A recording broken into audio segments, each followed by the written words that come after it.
So, just a brief thing to share from my trip to Rio. I've just been sat in a cafe, but the music was too loud. There was a few guys from the American Olympic team. I've just been on the beach in Copacabana. I'm coming in because it's midday and, you know, I'm Scottish and freckly.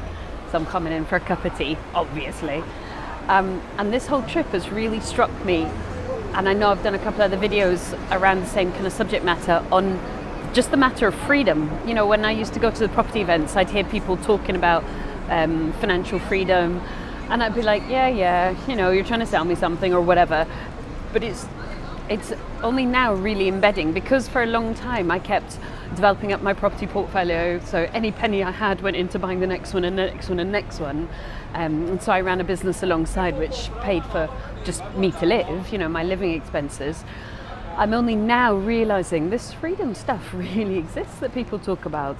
Both the financial side of life, you know, the fact that I was like, right, my coach goes to Rio, is competing, I'm just going to hop on a plane and get there. I've rented an amazing Airbnb apartment. You know, it's not super swanky, but it's fabulous. And but the thing is, it's not just the financial freedom and the fact that I know on the first of the month the tenants will pay. It's also the time freedom, and actually the time freedom is just the most amazing thing. And I think that this holiday's given me that realization. Well, I mean, I've been part holiday and part doing a bit of internet work because we're in 21st century, so we've had the internet, so we can be quite global, can't we? I like doing work. I like making things happen, and I like producing high quality content for folks. So, you know, but the work now has become fulfilling. On the way into that cafe where there was a few of the American Olympic team hanging out there, I'd just been on the beach all morning from Copacabana. I passed like a little delegation, and this might ring some bells for any of you guys. I've certainly been at things like this. A little delegation of people that were clearly on a conference, you know, folks of different ages, men and women, and they're having kind of a little group huddle, and they had the, you know, the lanyards around their neck and everything.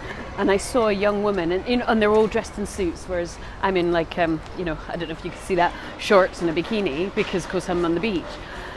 And I just caught the face of one of the young women, and she looked so bored.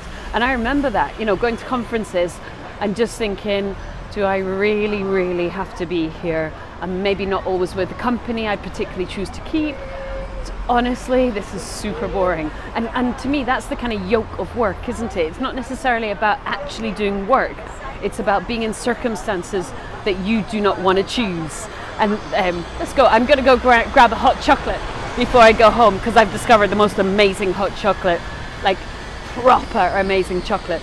And I think that is what I'm discovering here in Rio, is that the work I do with property is work I choose to do. I don't need to do it anymore. I could sit there on the beach all day, but I'd be super bored because I'm quite an active person. And I just am reminded about how disheartening work was when you, oh, that's the place where I get my mango juice every morning. When you do work that you don't choose under circumstances that you don't choose. And I think that's really the ultimate freedom that property gives you. So I want to encourage all of you who are at different stages to keep going, because this thing really works. And I'm gonna now cross the street in Rio and hopefully not get run down and have a hot chocolate. See you later.